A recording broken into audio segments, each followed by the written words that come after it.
नमस्कार साथियों, मैं Sohan Kumar Prajapati art bye Sohan sir YouTube channel पर आप सभी लोगों का स्वागत करता हूं। जैसे कि हमने आपसे कहा था कि एक जो वीडियो हमने क्रांतिकारी आंदोलन पर बनाया था जिसका नाम है दांडी मार्च यात्रा। आज हम एक क्रांतिकारी आंदोलन पर एक और वीडियो बना रहे हैं जिसका नाम है जलियांवाला बाग हत्याकांड। ठीक है, अब ये पूरी कहानी समझ लीजिए क्या चीज है पूरा। तो देखिए, एक बार की पूरी कहानी हम अच्छे समझ लेते हैं, क्या सर रोलेक एक्ट है और क्या जलियांवाला बाग हत्याकांड है। तो ये पूरी जो कहानी जो चालू होती है वो इस रोलेक एक्ट के कारण होती है। किससे? इस रोलेक एक्ट के कारण होती है पूरी पूरी कहानी। अब देखिए क्या जानते हैं, जब इस समय ये कहानी 1919 की कब की है? 1919 की कहानी कब की है? 1919 की। इस समय क्या हुआ था, जब अंग्रेज यहाँ भारतीय क्रांतिकारी क्या थे, देश को आजाद करने के लिए कुछ आंदोलन कर रहे थे। तो ये आंदोलन इतने बढ़ गए थे कि ब्रिटिश सरकार को इनसे समस्या थी कि ऐसे यदि आंदोलन बढ़ते गए तो हमें भारत को आजाद करना पड़ेगा। ठीक है, इसी को आवाज को दबाने के लिए क्या होता है, ब्रिटिश सरकार ने क्या हुआ था, एक कानून लाया था, इसका नाम रोलेक एक्ट। इस कानून के तहत क्या था, देखिए कि जो ब्रिटिश क्रांतिकारी थे उनको नष्ट करना था। क्या था? ब्रिटिश क्रांतिकारी नहीं, जो भारतीय क्रांतिकारी नेताओं थे, ये इनके आंदोलन थे, उनको नष्ट करने के लिए ये आंदोलन, ये एक्ट लाया गया था। अब चलिए प्रारंभ करते हैं, यहां से पूरी कहानी आपको समझ में आ गई होगी। तो ब्रिटिश भारतीय क्रांतिकारी का नष्ट करने, समाप्त करने के लिए क्या सरकार ने क्या किया था, ब्रिटिश सरकार ने इस आंदोलन को, या इस एक्ट को लागू किया था। चलिए प्रारंभ करते हैं यहां से आगे, इसको साफ कर दे रफ अपन यहां से भी, उसके बाद आगे बढ़ते हैं। पहला, क्या रोलेक एक्ट क्या है ना सर? रोलेक एक्ट कौन क्या है?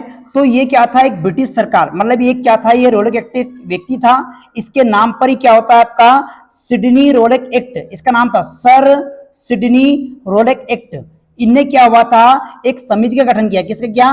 तो जो रोलेक एक्ट जब था, इसने क्या हुआ, इसने एक समिति का गठन किया। क्या किया, देखिए मैं पूरी कहानी समझाता हूं आपको अच्छे से, पूरा समझे के करके चीजों को आप समझ लीजिए। यहाँ पर की क्या होता है, रोलेक एक्ट ने क्या हुआ था, रोलेक एक्ट ने एक समिति बनाई। क्या बनाई? ये ब्रिटिश सरकार ने एक समिति बनाई। क्या बनाई? समिति। अब जो समिति बनाएंगे तो इस समिति में से कहा गया था कि हिंदू क्रांतिकारी, ये कहते भारतीय क्रांतिकारी को समाप्त कर दी जाए। क्या कहते, क्रांतिकारी जो थे ये, इनको समाप्त कर दिए जाए। तो इसी के लिए एक एक्ट जारी किया गया था। तो ये कहानी कब की? 1917 की। कब की है? 1917 में। तो एक एक्ट बनेगा, उसके बाद एक समिति बनेगी। देखिए मैं पढ़ कर आता हूं। भारतीय, यहां देखिए अब, भारतीय क्रांतिकारी को प्रभाव को नष्ट करने के लिए, भारतीय क्रांतिकारी को प्रभाव को नष्ट करने के लिए, क्या है, नष्ट करना या समाप्त करने के लिए, समाप्त करने के लिए ब्रिटिश सरकार ने 1917 में किसको पहुंचाया था, सिडनी रोलेक एक्ट को। इस व्यक्ति है एक ब्रिटिश, ये क्या है, एक अधिकारी है, इसको भारत पहुंचाया और उसने क्या, एक समिति का गठन किया। किसने? एक समिति का गठन किया भारत में। ठीक है, और इस समिति तहत में क्या होता है, इसमें कानून बताया कि कानून बनाया जाता है कि भारतीयों के जो क्रांतिकारी थे, भारतीय क्रांतिकारी, उनको समाप्त कर दिए जाए, कहने गए। ठीक है, जो आवाज उठती है उनको दबा दिए जाए। ठीक है, इस एक्ट को सरकार द्वारा 18 मार्च 1919 को पारित किया गया। क्या किया? 18 मार्च 1919 को इस एक्ट को पारित किया गया। क्लियर? कितना? तो क्रांतिकारियों को प्रभाव को नष्ट करने के लिए क्या हुआ था, रोलेक एक्ट लाया गया था। अब इस एक्ट का उद्देश्य यही था, लेकिन इससे कानून समझ लीजिए, इसमें क्या कानून बनाया था भैया, इसमें कानून बहुत अलग से बनाया था। मतलब मान लीजिए कानून जो सर्वमान्य नहीं माना सकता, उसको उस टाइप से कानून बन नहीं सकता, उस कानून को लागू किया था ब्रिटिश सरकारों ने, ये ब्रिटिश जो अंग्रेज थे इनके द्वारा। अब देखिए समझ लेते हैं यहां से आगे कि सर इस कानून, इस रोलेक एक्ट में क्या कानून था, क्या हो जाएगा, क्या कानून था। देखिए यहां समझते हैं, यहां से चीजों को समझते अच्छे से, यहां पर आगे बढ़ते हैं। अब देखिए इस एक्ट में कानून क्या था, समझ लीजिए अच्छे से पूरा क्या है कि कानून, इसमें सर इस एक्ट में क्या कानून बनाया था सरकार द्वारा, जो किसी भी व्यक्ति को, देखिए क्या होते हैं, जैसे कि क्या होता है, किसी भी व्यक्ति को संदेह या शक के आधार पर क्या करते हैं, गिरफ्तार कर सकते हैं। मतलब कोई व्यक्ति ऐसे लगा कि दो चार व्यक्ति से, मान समझ लेना एग्जाम्पल, क्या होता है, कोई दो चार व्यक्ति ऐसे खड़े हैं, आपस में बातें कर रहे हैं, तो ये बातें कर रहे हैं और किसी को यहाँ ब्रिटिश सेना को या ब्रिटिश सरकार को ये किसी बात शक हो जाता है तो उनको गिरफ्तार कर सकते हैं। मतलब शक के आधार पर क्या कर सकते हैं, गिरफ्तार किया जा सकता है। और मन चाहे जब तक, क्या ब्रिटिश सरकार मन चाहे जब तक उनको जेल में रख सकती है। कब क्या रख सकती है, जेल में। देखिए यह उनके मर्जी के अनुसार ही क्या होता है, उनको सजा दी जाएगी, और जब चाहे जब तक इनको क्या होता है, जेल में रख सकते हैं। ये दिख रहा है आपको क्या इमेज में, ये तो इस प्रकार से कानून बनाया किसने, ब्रिटिश सरकार ने, कि इस एक्ट, ये एक्ट का प्रमुख बात है, ध्यान रखना इस बात का, ये शक के आधार पर किसी व्यक्ति को गिरफ्तार कर सकते हैं और मन चाहे तो उसको जेल में रख सकते हैं। तो ये कानून अजीब गरीब था, किसी व्यक्ति को कैसे पकड़ सकते हैं, मतलब जैसे कोई व्यक्ति, एग्जाम्पल समझ लीजिए, कोई व्यक्ति घर से क्या होता है, जैसे किसी मम्मी ने पहुंचाया क्या घर पे, बोला कि जा बेटा दूध लेकर आ, है ना, दो चार मित्र के साथ खड़ा हो गया वो। अब यहाँ पुलिस आई, कौन सी, ब्रिटिश सरकार आई, ब्रिटिश सेना आई यहाँ पर, और ब्रिटिश सेना ने पता चले कि बच्चे को पकड़ा और जेल में डाल दिया। मम्मी सोचती कि बेटा दूध लेने गया, दूध क्या, वो 10 साल 8 साल 5 साल जो भी समय थी, वो उसके बाद दूध आता घर, ठीक है, डेयरी पे से। हमारी बात नहीं आ रही है, ऐसा कानून बनाया। तो ये सर्वमान्य नहीं है बिल्कुल भी, ऐसा कानून कोई भारत में लागू नहीं होगा भैया। देखिए इस एक्ट को क्या बोलते हैं, बिना अपील, कौन सा, बिना अपील, बिना अपील, बिना वकील और बिना दलील का कानून कहा गया। इस कानून को भारत सरकार द्वारा, ये भारतीय लोगों ने क्या कहा, कैसा कहा, इस एक्ट को बिना अपील का एक्ट है, ये बिना वकील का है और बिना दलील का है। किसका, दलील का। तो इस एक्ट को बोले बिना अपील, बिना वकील, बिना दलील का कानून किसे कहा गया है, तो रोलेक एक्ट को कहा गया है। हो जाए क्या, चलिए आगे बढ़ते हैं। इस कानून को एक और कहा जाता है, देखिए ये क्या, कोई व्यक्ति अपराध नहीं करता उसके बाद भी क्या होता है, उसको सजा दी जाती है, तो इसी को बोलते हैं, क्या हो जाएगा, इस एक्ट को काला कानून भी कहा गया है। क्या कहते हैं, काला कानून भी कहा गया है। अब देखिए ये एक्ट जो था पूरा, इसमें ऐसा कानून का, मतलब ऐसा कानून का प्रावधान था, ठीक है, इस एक्ट में ऐसा कानून का प्रावधान था। इसका क्या होता है, सर्वप्रथम तो इसको सर्वप्रथम इस कानून का विरोध करते हैं। कौन करते हैं, स्वामी श्रद्धानंद जो थे, इनने इस कानून का विरोध किया। क्या किया कि ऐसा विरोध जो है, ऐसा कानून मान्य नहीं रहेगा। तो ऐसा कानून का इन्हें क्या हुआ, स्वामी श्रद्धानंद ने क्या होता, विरोध किया। उन्होंने ऐसा कहा कि विरोध में कि मैं अंग्रेजों को लगान नहीं दूंगा, मतलब ना देने का, लेकिन लगान नहीं देने का फैसला किस लिया, स्वामी श्रद्धानंद ने लिया फैसला। हो जाएगा। और जनता को भी जागरूक किया कि ये कानून नहीं हटता है तो हम क्या है, ब्रिटिश सरकार को, अंग्रेजों को लगान नहीं देंगे। हो जाएगा, समझ में बात नहीं। तो ये सर्वप्रथम जो होता है, स्वामी श्रद्धानंद ने आवाज उठाई थी, किसको, रोलेक एक्ट के विरोध में।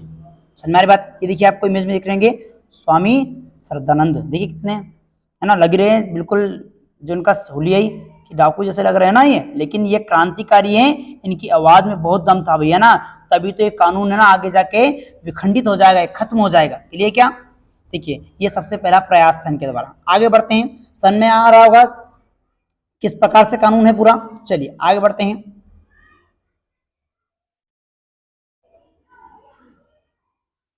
देखिए अब इसके बाद में क्या होता है, एक एक करके क्या होते हैं। पहले तो स्वामी श्रद्धानंद ने क्या हुआ था, विरोध किया, लगान ना देंगे हम किसको, अंग्रेजों को, ठीक है।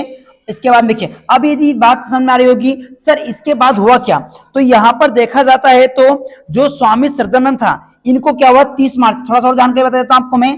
30 मार्च के दिन क्या होता भैया, थोड़ा सा ना है ना, एक मिनट, जो 30 मार्च के दिन क्या होता है, स्वामी श्रद्धानंद को क्या होता है, ब्रिटिश सरकार, ये ब्रिटिश सेना कहते हैं गिरफ्तार कर लेती है। कहां पर, दिल्ली में। तो ब्रिटिश सेना क्या होती है, स्वामी श्रद्धानंद को गिरफ्तार कर लेती है, उनको जेल में डाल देती है, ठीक है। ऐसा कानून की आवाज उठाते हैं तो, ठीक है। आगे बढ़ते हैं। अब इसी के विरोध में आगे के करके क्या होते हैं, क्रांतिकारी सामने आते हैं। तो सर्वप्रथम बात करते हैं गांधी जी, महात्मा गांधी ने भी इस आंदोलन में आवाज उठाई थी। देखिए महात्मा गांधी और कौन भैया, तो महात्मा गांधी और उनके कुछ प्रमुख नेता हैं, जो कुछ नेताएं थे उनने क्या कहा कि अपन पंजाब जाएंगे, क्योंकि जो गवर्नर था ना भैया रोलेक एक्ट, सर सिडनी रोलेक जो था ना, ये पंजाब का समय क्या गवर्नर था, क्या था, गवर्नर, ये ना। तो ये गवर्नर था, तो इसके पास जा रहे थे कौन, आपके गांधी जी और कुछ इनके नेता हैं। तो ये सब दोनों जा रहे थे, तो कुछ नेता हैं और गांधी जी, तो इन्होंने बोला कि हम पंजाब में जाकर इसका विरोध करेंगे। तो गांधी जी को पंजाब न जाने से पहले क्या होते हैं, इससे पहले पंजाब ना प्रवेश होने पर से पहले क्या होता है, इनको गिरफ्तार कर लेते हैं, इनके कुछ नेताओं को और महात्मा गांधी को गिरफ्तार कर लेते हैं और इनको भी जेल में डाल देते हैं। ये घटना कब की है यदि पूछ ले आपसे, तो 6 अप्रैल 1919 की घटना है। कब से, 6 अप्रैल 1919 की घटना है।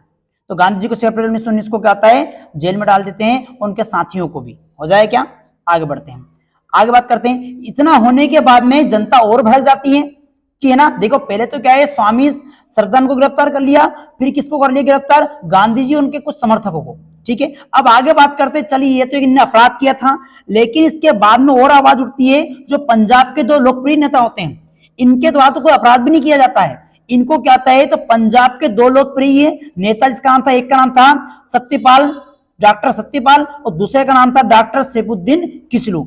इनको किसी भी प्रकार से कोई अपराध भी नहीं किया ना आंदोलन का विरोध किया इनके द्वारा, इनको बिना किसी कारण से ही गिरफ्तार कर लिया जाता है। जैसे इमेज में दिख रहा हो आपको, ये जो है आपके डॉक्टर सत्यपाल है और ये जो दिख रहा है साइड में आपको, ये आपके सैफुद्दीन किसलू है। हो जाए कि इनने किसी प्रकार से अपराध नहीं किया, उसके बाद भी इनको गिरफ्तार कर लिया था। अब तो यहाँ पर लोग और ज्यादा भड़क जाते हैं कि भैया चलो मान लीजिए महात्मा गांधी द्वारा तो विरोध किया गया था, स्वामी श्रद्धानंद द्वारा भी विरोध किया गया था, लेकिन इनके द्वारा तो कोई कसूर नहीं था, इनको क्यों गिरफ्तार किया गया? तो जनता और भड़क जाती है इस आंदोलन के लिए, ठीक है, ये इस एक्ट के लिए। हो जाए क्या, आगे बढ़ते हैं। इतनी फिल्म समझ में आ गई अच्छे से? क्या क्या उम्मीद है कि समझ में आ गया होगा आपको।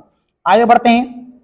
मैं समय बिल्कुल खर्च नहीं किया करूंगा आपको और आगे जल्दी जल्दी आपको बताता हूं। चलिए आगे बढ़ते हैं। यहां पर अब सर क्या होता है, इसी की घटना अब आगे इन सभी लोगों को गिरफ्तार कर लेते हैं तो क्या होता है कि इन सभी को जेल से रिहा करवाना चाहिए, मतलब जेल से रिहा करवाएंगे तो इसके लिए एक आंदोलन तो करना पड़ेगा कि नहीं होता है, बस सभी जनता को एकजुट होना पड़ेगा। तो ऐसा क्या करते हैं, तो यहाँ पर जो घटना होती है तो क्या होते हैं, सभी क्रांतिकारी जो होते हैं वो क्या करते हैं यहाँ पर कि एक सभा बुलाते हैं। क्या बुलाते हैं? सभा। अब सभा बुलाएंगे तो क्या होता है, तो ये सभा कहां बुलाई जाती है, थोड़ा समझ लीजिए अच्छे से बात को, क्यों इसी को जलियांवाला बाग हत्याकांड कहा जाएगा, ठीक है। तो एक क्या होता है, कुछ क्रांतिकारी क्या करते हैं, एक सभा का गठन करते हैं। तो सभा कब गठन होता है? 13 अप्रैल 1919 को। तो 13 अप्रैल 1919 को पंजाब के अमृतसर में, कहां पर? पंजाब के अमृतसर में एक जगह होती है, इसका नाम है जलियांवाला बाग। ये जगह होती भैया, तो क्या होता है, ये क्या होता है, जलियांवाला बाग एक जगह है, एक पार्क टाइप जैसा होता है जहां पर क्या होता है क्रांतिकारी सभा करते हैं। तो ये पंजाब के अमृतसर के जलियांवाला बाग स्थान पर एक सभा आयोजित होती है। इस सभा कब होती है? 13 अप्रैल 1919 को।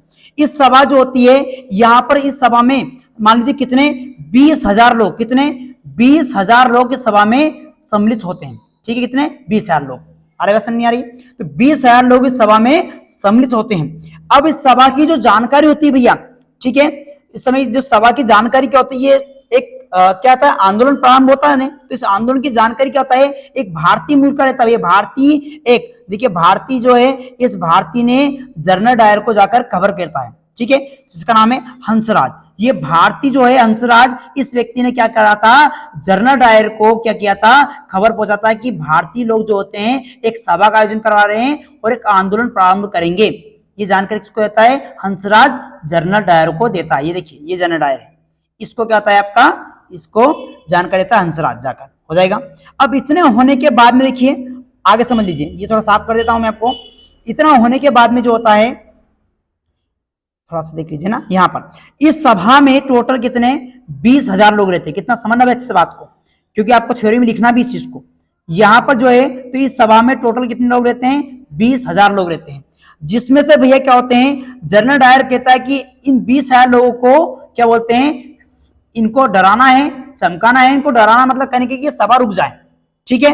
तो ये जनरल डायर बोलता है, आगे से ऑर्डर ये होता है कि इन 20,000 लोगों को आपको एक बार समझाना है चीजों को, उनको डराना कि ये आप आंदोलन ना करें, हम आपकी बात को सुनेंगे, ऐसा आगे से ऑर्डर था। लेकिन जनरल डायर ने कहा कि जैसी ये सभा है, इस सभा को नष्ट कर दो, जो क्रांतिकारी वो खत्म हो जाएंगे तो आंदोलन ही खत्म हो जाएगा।